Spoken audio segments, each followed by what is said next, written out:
그리스도인의 이름을 부르면서 형제들아 이렇게 부르고 있습니다. 처음 부르는 거죠. 요한일서에서 요한은 그리스도인들을 다양하게 불렀습니다. 자녀들아, 사랑하는 자들아, 아이들아, 아비들아 이렇게 다양하게 불렀는데 한 7번 정도 다양한 이름으로 불리는 호칭들이 나옵니다. 그리스도인은 그리스도인이라는 이유 때문에 미움과 박해를 받습니다. 그래서 세상은 그리스도인들이 악하기 때문에 미워하는 것이 아닙니다. 왜냐하면 참 그리스도인이라면 사망에서 생명으로 옮겨졌기 때문에 악하게 살아갈 이유가 전혀 없습니다. 그렇다고 그리스도인들이 선하기 때문에 세상이 그들을 미워하지도 않습니다. 그러면 세상이 도대체 왜 그리스도인들을 미워할까? 그리고 심지어는 죽이는 데까지 그들을 몰아갈까? 이유는 간단합니다. 하나님에게 그리스도인들이 하나님에게 귀속됐기 때문입니다. 하나님께 속했다고 하는 이 말은 더 이상 세상 사람과 똑같이 생각하고 똑같이 행동하고 또 똑같이 살아가지 않는다는 뜻입니다. 세계관도 틀리고 가치관도 바뀐 겁니다. 세상과 다르게 살아갑니다. 그래서 그리스도인들은 더 이상 세상에 속해 있지 않기 때문입니다. 그 말은 그리스도인들은 비록 세상에 살지만 더 이상 세상에 속한 삶을 살아가지 않는다라는 뜻입니다. 요한복음 15장 19절 말씀해 보시면 너희가 세상에 속하였으면 세상이 자기의 것을 사랑할 것이나 너희는 세상에 속한 자가 아니요 도리어 내가 너희를 세상에서 택하였기 때문에 세상이 너희를 미워하느니라 이렇게 얘기합니다. 우리가 미움받는 이유는 뭡니까? 세상에서 택함을 받았기 때문입니다. 아벨이 하나님에게 속한 자가 되자 즉시 나타난 모양이 뭡니까? 아벨을 미워한 가인이 그를 살인합니다. 이 가인의 모습을 닮은 세상은 하나님께 속한 그리스도인들을 미워하는 것이 맞습니다. 그래서 이 두 종류의 사람과 두 종류의 성품이 내포되어 있다는 것을 알 수 있습니다. 여기 미움을 친구 삼아 살아가는 세상 사람들과 그들로부터 미움을 받으며 살아가는 그리스도인들, 이 두 종류가 있는 겁니다. 세상은 아무리 사람이 많아도요, 구주 그리스도를 영접한 하나님의 자녀냐 아니냐에 따라 이렇게 나눕니다. 미워하는 사람들은 가인의 성품을 닮았고요, 미움을 받는 그리스도인들은 아벨의 발자취를 따른 사람입니다. 믿음으로 미친 듯이 믿음으로 살아가고요, 한쪽은 그 미움으로 시기심으로 일관하며 그렇게 살아갑니다. 충동에 의해서. 그래서 그리스도인들에게 주어진 성품을 보면요, 그들이 예수 그리스도를 구주로 받아들이고 거듭나고 그들 안에 하나님의 성품이 주어집니다.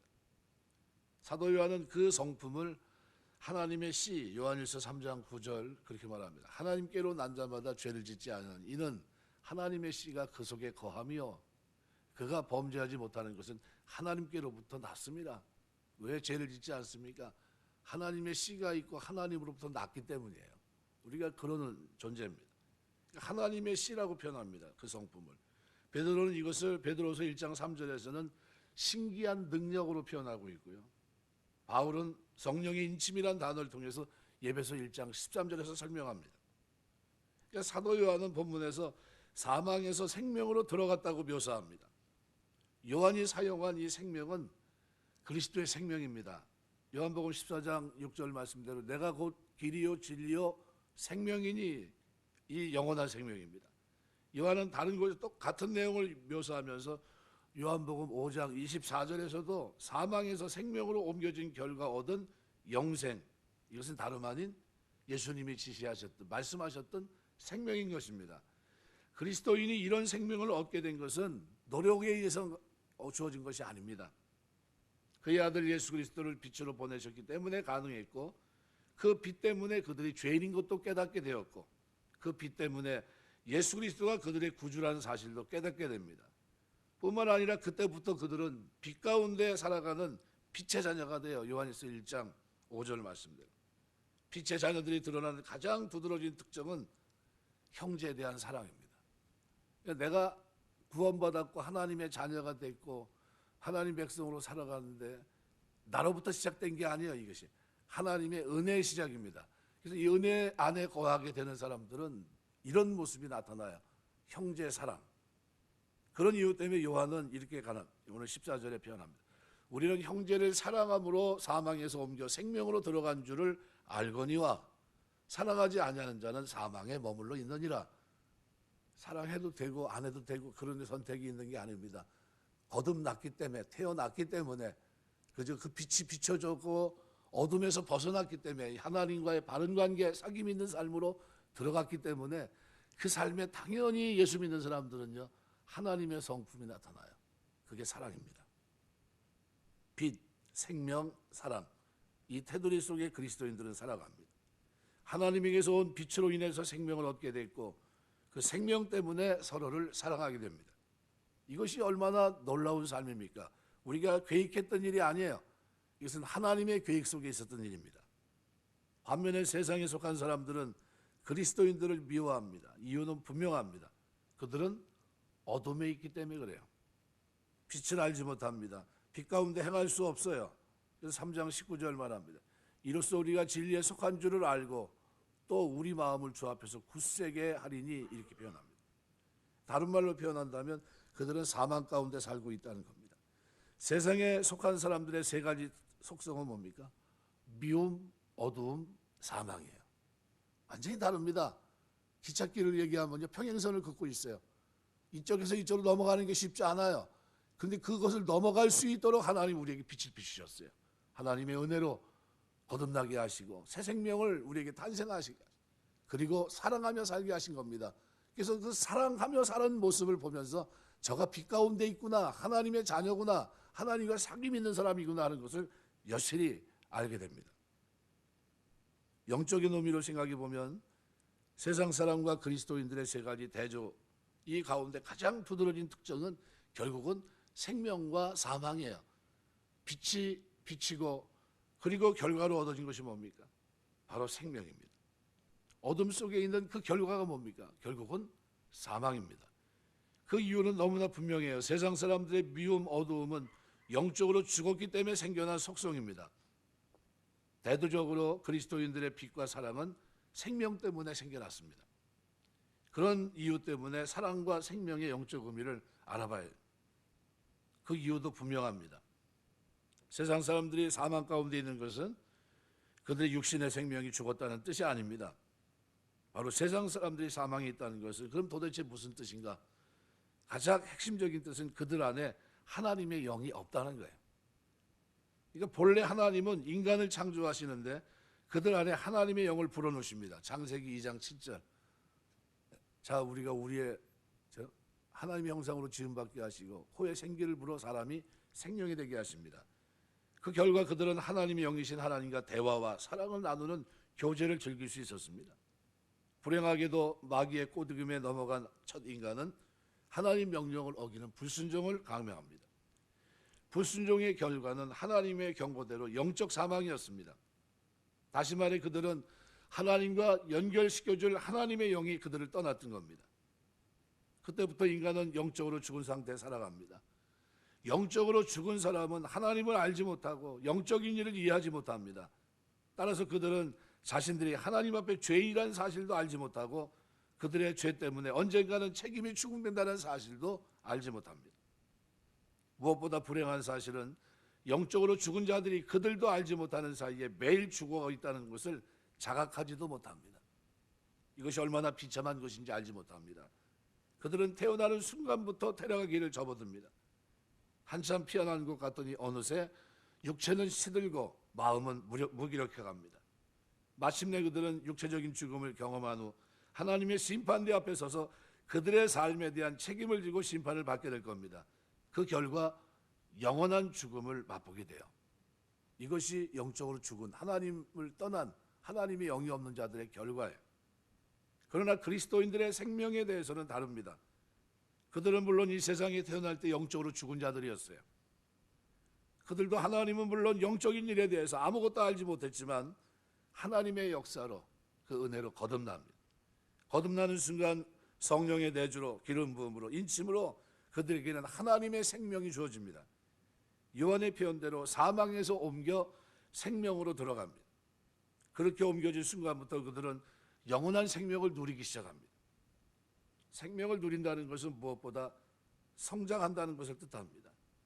그리스도인들은 갈수록 하나님을 더 깊이 알아가고 다른 그리스도인과 더 깊은 친교를 나누게 됩니다. 그러다가 이 세상의 삶을 마감하면 하나님 앞으로 인도합니다.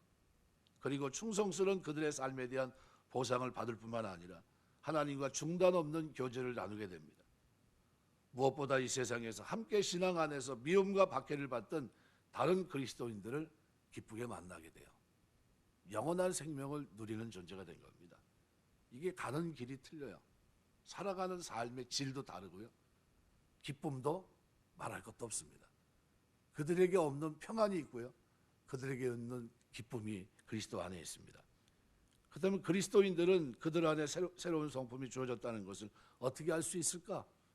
이 결과를 어떻게 우리가 생각하고 살아갈 수 있을까?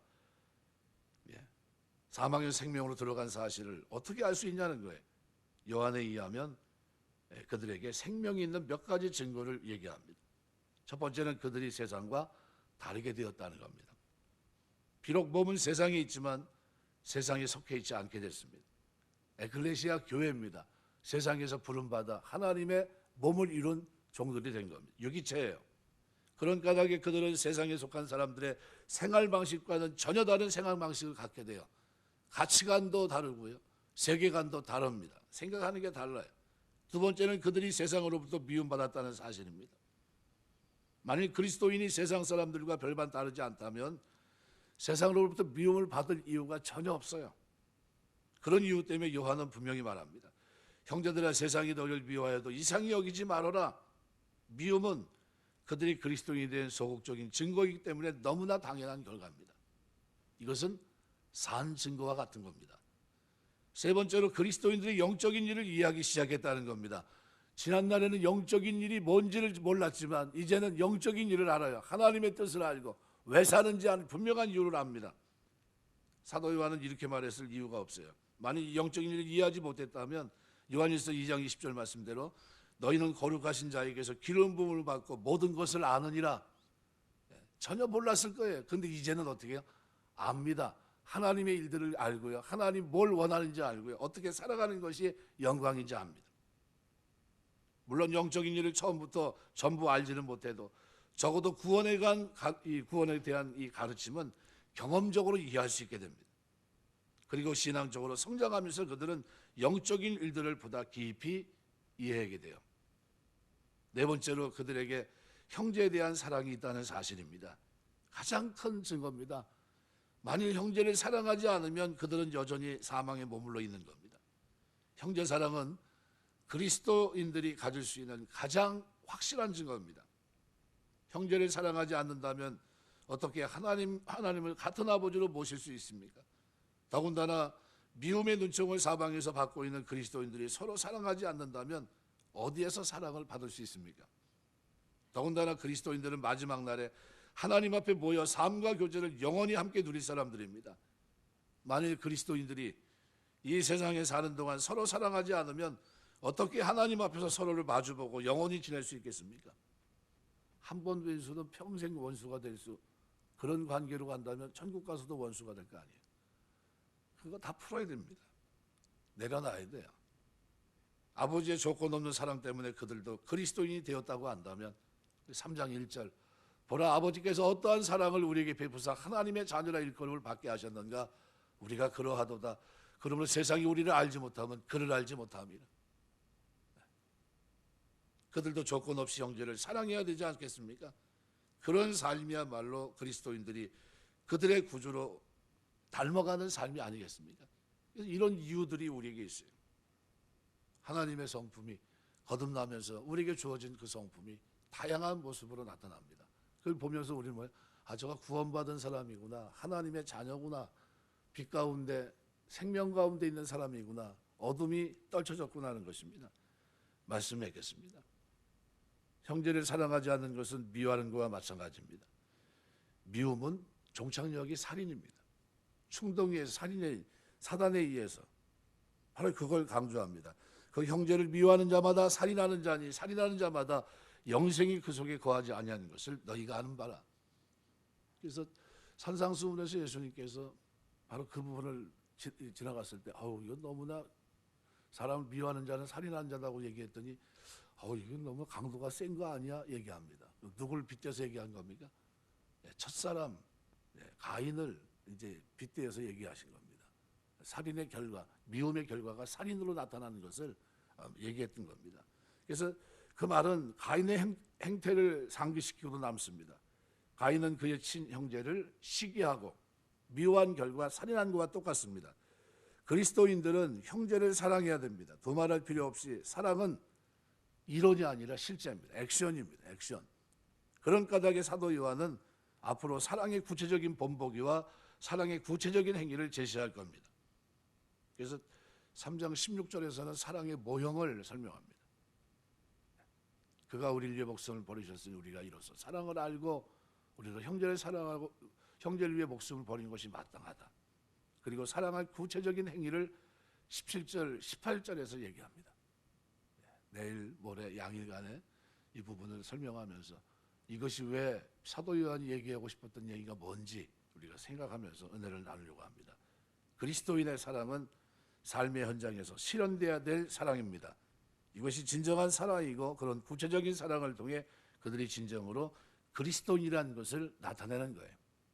우리가 살아가면서 자비를 베풀며 사는 여러분 되시길 주의 이름으로 축원합니다. 사랑을 행하면서 살아가는 겁니다. 사랑 받았기 때문에 샘플이 있고 모형이 있고 그 삶으로 우리를 부르셨기 때문에 나에게 거듭나게 하셨기 때문입니다. 이것이 있기 때문에 내 삶에 그것이 나타나야 돼요.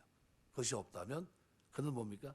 여전히 어둠에 있다는 거예요. 여전히 하나님 구주로 영접한 적도 없고 빛을 통해 깨달은 적도 없고 아직도 여전히 있다는 겁니다. 그 부분을 그냥 이원론적으로만 얘기하기는 좀 흑백 논리로 얘기하기는 곤란하고요. 왜냐하면 하나님의 자녀 중에는요 이런 자녀도 있는 겁니다. 어떤 자녀예요?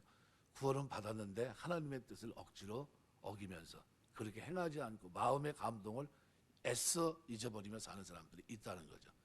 그렇게 부적절한 삶을 살아가는 그런 사람들도 있음에도 불구하고 사도 요한은 그들 누굽니까? 아이처럼 사는 그들을 깨우고 있는 겁니다. 너희가 하나님의 자녀다. 왜 그랬을까요?